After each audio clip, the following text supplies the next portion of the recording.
This one's a little bit lengthier as far as like pages go, how many words are on a page. So I recommend this mostly for more advanced readers, especially because the person in this book actually, she talks about at the beginning how her mom makes her learn like SAT words. So there's a lot of SAT vocabulary in here, which is really cool for readers like mine in 8th grade, where I'm trying to introduce them to like some higher level vocabulary and teaching them like how to use that. So this book is called Listen Slowly, and I'm gonna try not to butcher this name because I listened to the pronunciation a million times, but Vietnamese is a really hard language to learn. Pronounce Thanhhà Lai.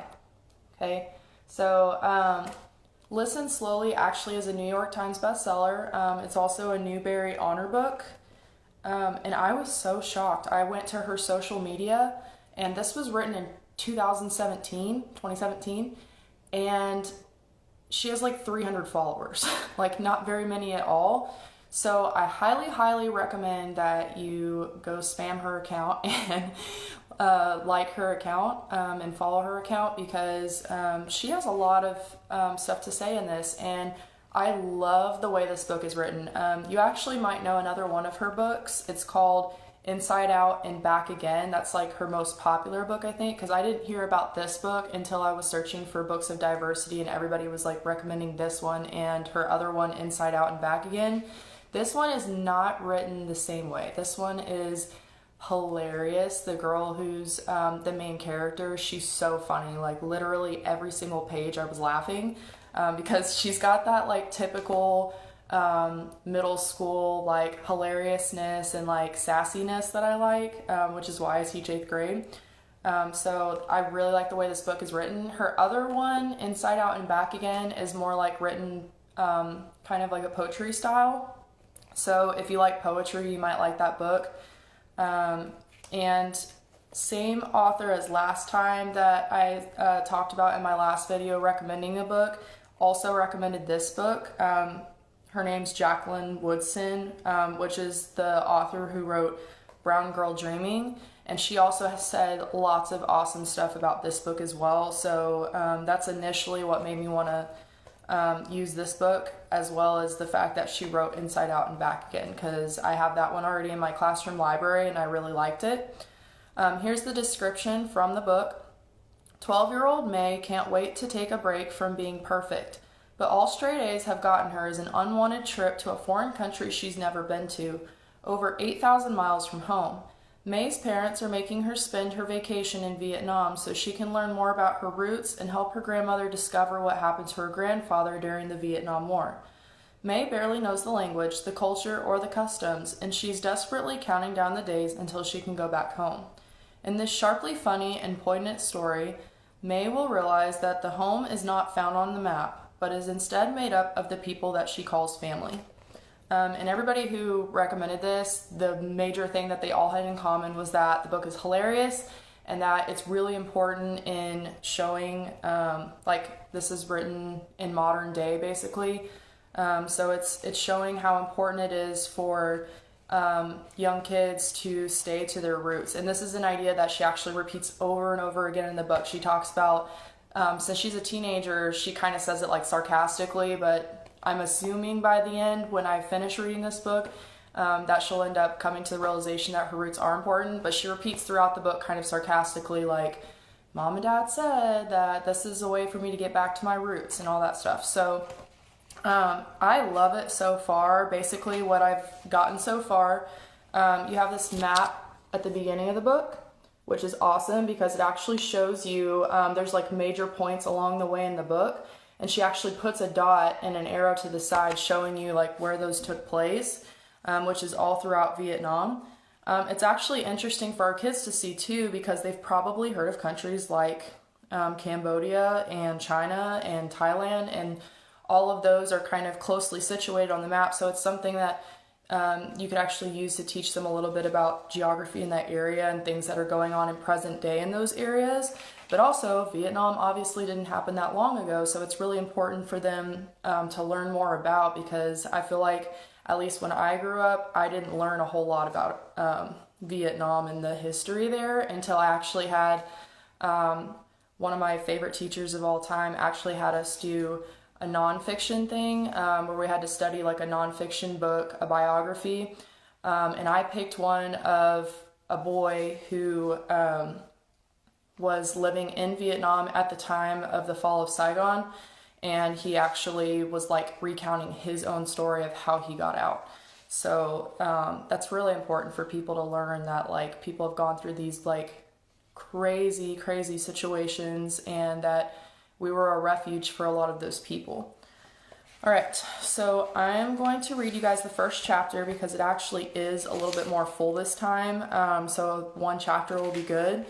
I'm going to apologize in advance if I mispronounce some of these words. There's actually, which I thought was really cool, her in the back, she has a Vietnamese glossary and pronunciation guide, which I thought was really cool because anytime they come across a word or a phrase that she doesn't immediately like in the book address, you can look in the back of the book and it actually addresses it in the back.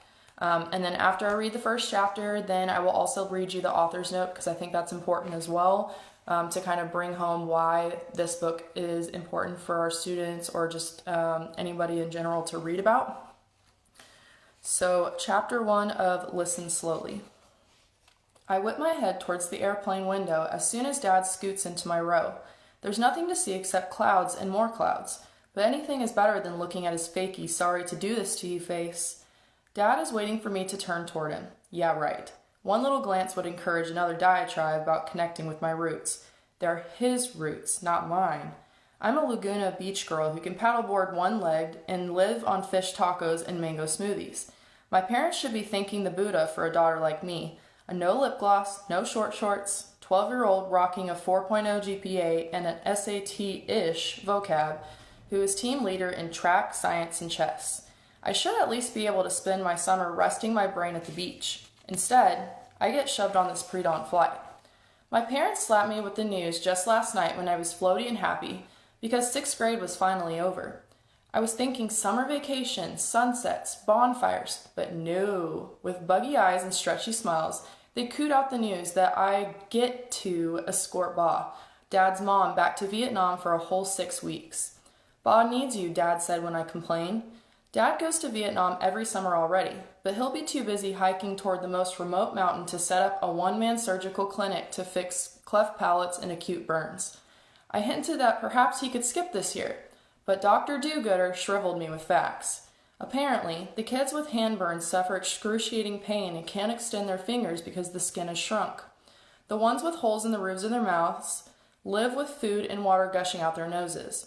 Dr. Do-Gooder always has more demand than he can handle, so at the end of each trip, he holds a lottery to pick the next set of patients, who spend a year anticipating his return. Every June, the chosen kids and their extended families travel for days to reach his clinic, forsaking their crops and animals. Surely, I can't expect him to disappoint them. Guilt. Very big in my family. Then it was Mom's turn. She too talked about roots and blood, and then continued ad nauseum about accepting what's embedded in one's soul. Blah, blah, blah. Before letting it drop that, much to her regret, she can't go to Vietnam at all. Something about a trial she's waited 3 years to prosecute. She's known for always taking out the most brutal crimes against women. Halo, halo. This is the summer I've been waiting for my whole life. At 12, I'm finally old enough to take the shuttle to the beach without an adult sticking to me.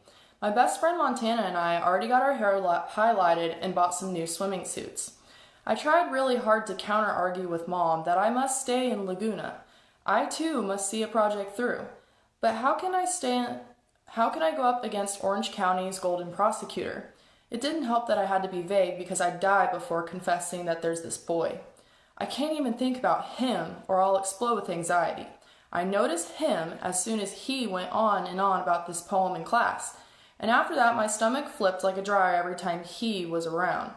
He does have these curls at his shoulders, as if that explains anything. I know he's going to hang out at Anita, that's a beach, all summer. And I promised myself I would start a real conversation and actually look at him. I never said his name out loud, and certainly not to my friend Montana. She has a very bad habit of liking the boys others like first, and those boys have a really bad habit of liking her back. After I got nowhere with my parents, I screamed and stomped to my room and slammed the door and threw the books against the wall. That last part killed me. I actually love books. All that drama did nothing. I'm on a plane. Dad takes my chin, twists my face towards his, and forces eye contact. I know we're asking a lot of you, but think beyond yourself for just a little while. I get that my preteen anxieties can't compete with Ba's classic suffering. After all, she lost her husband in the war, which I always think of in all caps. Still, selfish or not, I'm going home as soon as I can maneuver around the sad saga of Ba. If you think of Ba, you automatically think about Ong, my grandfather. The two always go together. Ong Ba did this, Ong Ba did that. Like saying mom, dad. Ong was missing in action, so Ba raised 7 children on her own. She got them here, pushed them through school, ended up with a doctor, 4 engineers, a professor, and an accountant. She never asks for anything. Still, my parents and uncles and aunts keep giving her everything. Sweaters, bathrobes, soft house shoes, comfy house shoes, heater, fan, scented lotion, unscented lotion, big screen TV because her eyes are failing, back to small screen TV because the big screen made her dizzy. Endless. It's hard to believe that Ba would insist on anything, much less on a trip all the way across the world. She's lived with us forever, and I've never known her to ask for so much of a glass of water. She hand sews her own clothes, always brown, always cool and soft, washes them in the bathroom sink, dries them in the bathtub, cooks her own rice and tofu and greens, puts them in cute glass containers stacked in the square refrigerator in her sitting room where she has a tiny toaster oven and 1-cup rice cooker. She rarely leaves the corner of her house. May, try to understand that this trip is for you too. To see where you're from. Ugh! I scream into the airline pillow, but immediately throw it down. I'm sure it's infested with lice and stuff. My scream got to Dad. He's batting his eyes so fast you'd think a bunch of gnats just flew into his eyeballs, holding in anger. He's squeezing his voice through clenched teeth. Ba has personal reasons to return home this summer. What's so important? All her children and grandchildren are in California. Her life is there. My life is there. I'm loud, but I don't care. Ba has had questions for decades. Be with her as she finally accepts. I thought she already did, but that quack calling himself a detective wrote her. I seriously doubt it's possible, but... What are you talking about? What quack detective? I still don't get why we have to go to Vietnam. Dad hisses. Ba thinks Ong might be alive, that's why. There's no way Ong is alive. I'm being logical here. Ba can be wishy-washy and Dad can indulge her all he wants, but facts are facts. Why am I the only one to understand that Ong is gone? I'm trying to call Dad over to me, but, of course, now that I actually want to reason with him, he's at the back of a plane, pressing his index fingers to an elderly passenger's temples to ease nausea. All kinds of people have their hands up waiting for his magical doctoring because they saw him care for Ba after she stirred in the row in front of me. She even got another big blue knockout pill. I asked, but no. I meant to endure the longest flight ever fully conscious. By the way, each of us gets a whole row because the plane is so empty. That's how many people are dying to fly to my parents' beloved birthland. The sooner Dad can convince Ba that Ong is truly gone, the sooner we can whip back to LAX. He should just come out and say it. She's usually the most practical person I know, saving every leftover grain of rice for the backyard birds and brushing her teeth with exactly half a cup of water. Ong was listed as missing when Dad was 2. The war dragged on some more before ending on April 30th, 1975. My parents have tattooed that date on my brain. Every year, they still do a ceremony for the day Saigon fell. It's been 35 years. Still. Solemn faces. Solemn faces. I'm shocked that they didn't name me April 30th, instead of May at home, Mia at school. Believe me, they are still patting each other on the back for that clever flip. Bicultural, they tell me in Beam. I didn't have the heart to tell them that I'm unicultural. I will, though, soon. As soon as I land back on surf and sand. Ong has been gone for decades, so long that his youngest child, my dad, now has gray hair. Even if Ong were still alive, and that's a gargantuan if, wouldn't he have found Ba by now? As a man of science, Dad would have to concede to the only rational choice left, sending me and Ba home. Finally, Dad returns. Why aren't you asleep? Did I get a big blue pill? I don't think so. I can't help that my voice does a sassy sing-song. Don't talk like a girl with a runaway tongue. You know better. All I said was, never mind. There's no way Ong is alive. Ba is the one who thinks Ong might be alive, Dad says, a bit exasperated. When I see that quack detective, I'm gonna gag him with pills. I can't help but interrupt. I could say so much more, but control. So the detective has to convince Ba that Ong is gone, right? Right. As soon as she accepts that Ong is gone, you both can go home. May, I would just like you to be with her until she accepts. All her life, this has been her one wish. So be able to accept his passing. What kind of a family would we be if we denied her that? OMG, Dr. Do-Gooder just gave me my ultimate wish. I can just kiss life right now. My heart is bouncing so high it might be long out of my mouth. I could be at the beach in 3 days, 4 at the latest. We will land in Vietnam. Ong will not be there to greet us. We will cry and light some incense, and then go home, home, home. I'm trying not to dance. This is a solemn moment. It's heartbreaking for Ba, Dad says. I know that my father is gone, and I miss him, and I feel guilty that I don't feel something more. All my life, though, I've tried to imagine what it felt like for Ba.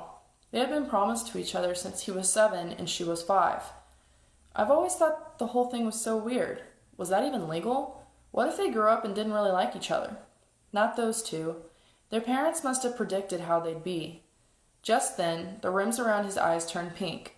For no reason, Dad reaches out and hugs me, smushing my face against his vest with too many pockets. I'm so startled I hug him back, inhaling harsh soap and sour sweat and medicine-y medicine. Just as suddenly, he gets up and goes to his row. I've never thought of this before, but what if Dad went missing? I'd leave school for one day, waving by, to realize later that that was the last time I'd ever see him. The idea shocks me so much I sit numb for a long while.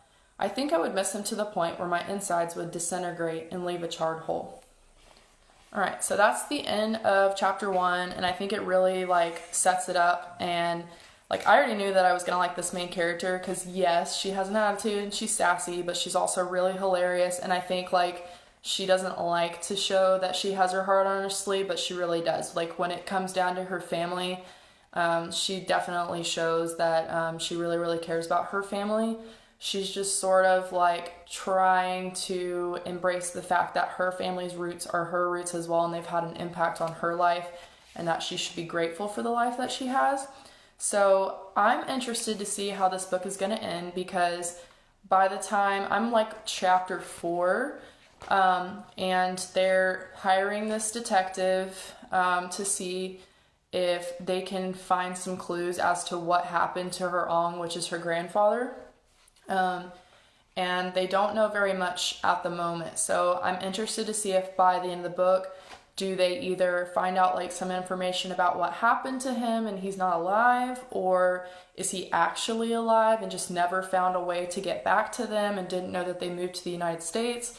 So it's really, really interesting, and I think along the way I'm going to learn a lot about Vietnamese culture, because like I said, there's a whole glossary in the back for words that specifically relate to their culture, and things like that. And I'm learning a lot about respect between different family members. Even there's certain names that you specifically give to family members who are older or younger, or higher level of respect, lower levels, depending on where they sit at in their village. So they go back to her Ba's village, which is her grandmother's village, and she gets to meet a lot of her distant family members, which is interesting too. So yeah, you learn a lot about Vietnamese culture in general, and you truly realize how different Vietnamese culture is from a lot of other cultures. So there are some similarities. Some of our students in this area are Vietnamese or have Vietnamese roots, so it's really interesting to learn more about that, and it'll be cool to see some of them react to being able to read about their culture. So I think this will be a really good classroom resource. If not me assigning it to a class, I think it would even be cool just to do like literature circles on different cultures, and for this to be one of those ones that they could choose from, like that project that I had from one of my favorite teachers where I got to pick a book, that was super cool. And having that choice just really, really empowers somebody to want to do more reading. So that aside, because obviously I always have to talk about the teaching aspect because I love what I do, I'm going to read the author's note, which is going to be the last part of this video. And then I'll remind you guys of which books that I have left.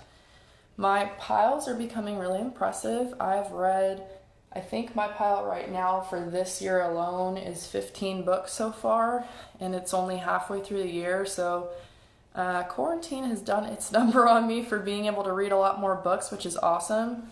And I can't wait to incorporate more of these as a classroom resource. So to end off, I'm going to read you her author's note, and then I'll encourage you guys to comment on that and stuff if you have anything to say with this book. Hello readers, thank you for reading Listen Slowly. I had so much fun getting inside of Mia's head that it wasn't work at all. I also want to thank the readers who have contributed to my charity, Viet Kids Inc., which buys bicycles for poor students in the countryside of Vietnam. Every week or so, I get a surprise in my email account notifying me that a random reader has found his or her way to Viet Kids. Now I love checking my emails. I started this charity back in 2005 when I traveled to a coastal city in Vietnam as a translator for a group of doctors doing cleft palates and burn surgeries like the father character in Listen Slowly. Between surgeries, I chit-chatted with patients ages 8 to 16 and asked what they wanted most. I thought they would say this or that toy or something electronic or some dish that they wanted to eat, but 99% wanted a bicycle. With a bike, not a fancy hybrid or dirt, just a plain 3-speeder, each student can zip to school in 20 minutes or so, instead of walking an hour or more each way. Often, a rider would take along a sibling. Without a bike, by the time students get to school, they're usually too exhausted to learn. Outside of school, the bike is useful for the whole family, as a parent can take vegetables to sell at the market or go to a clinic without walking half the day. A bicycle still is the easiest and fastest solution to an easier life for the Vietnamese living in the countryside. And aside, when I asked students in the city what they wanted the most, each said a moped. I replied, get a job. I came home and immediately started Viet Kids Inc. Find out more at my website. Thank you and keep reading. So I just thought that was interesting because that's like a major cultural comparison of like things that people in the United States take for granted. So one would be just transportation. Obviously, she's talking about people in rural communities in Vietnam, but I'm sure it's like a widespread issue. And she's basically saying like the thing that kids wanted most was a bike just so that they could help their families, so they can make it to school easier. So I'm definitely going to check out that website just to see what that's about. But also I think it would be something really interesting to talk with my students about, or just something that we as even adults can see that, there's other cultures with much more major issues and that we should be grateful for what we have. All right, so that was, one more time, Listen Slowly by Thanhhà Lai. And then my book pile that I still have here, we've got all of these books.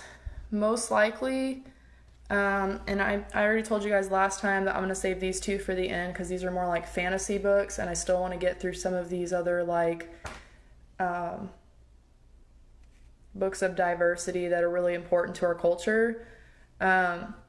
If you want to tell me which one that you would most be interested in seeing, then I can put that one towards the front, or I will just continue with going in order. So I guess if I don't hear anything back, probably be the Poet X.